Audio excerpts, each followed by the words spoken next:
Welcome back. Continuing the news. Come Saturday, close to 3,000 delegates of the People's National Party will either vote to re-elect Dr. Peter Phillips as party president or elevate his challenger, Peter Bunting, to the post.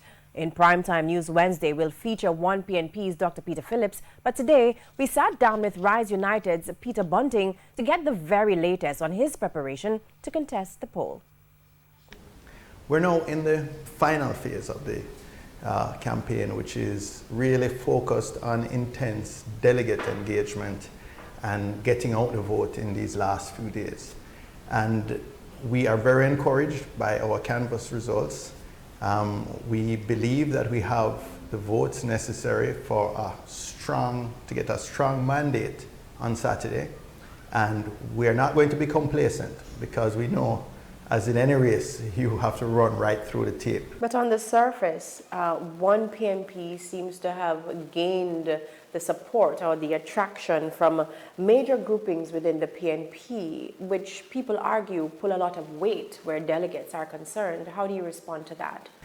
The wonderful thing about this party and its constitution is that every delegate has the same vote as whether an MP, a councillor, an officer, even the president of the party. We all have a single vote.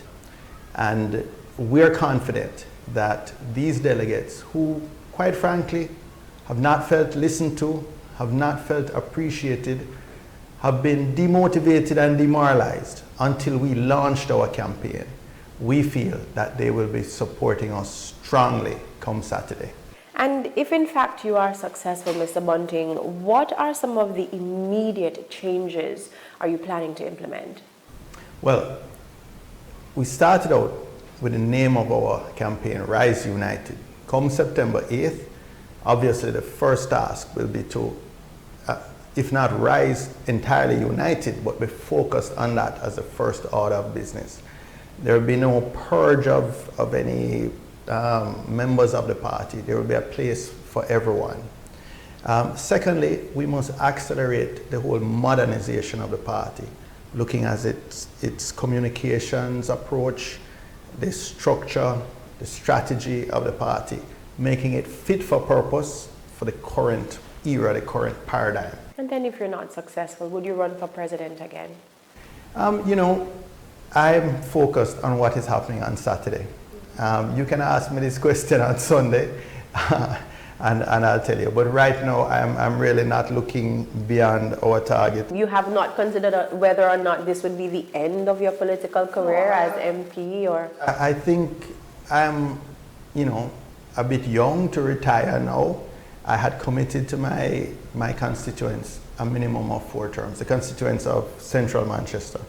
I'm in my 3rd term. So to fulfill my commitment to them, I intend to do at least 1 more term. And whatever role the party thinks I can play, just as I've always been available, I'll continue to be available. What is your relationship with Dr. Phillips right now? Well, honestly, we have not really been in contact for the duration of the campaign. As I think most people would understand, we are competitors, we're adversaries in this competition.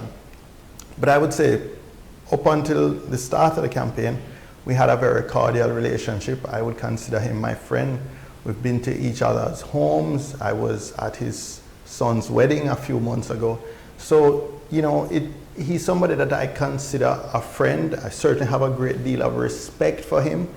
And this campaign has nothing to do with any personal animosity or dislike. And I'm hopeful that once we move beyond Saturday, that we will be able to reestablish that kind of relationship.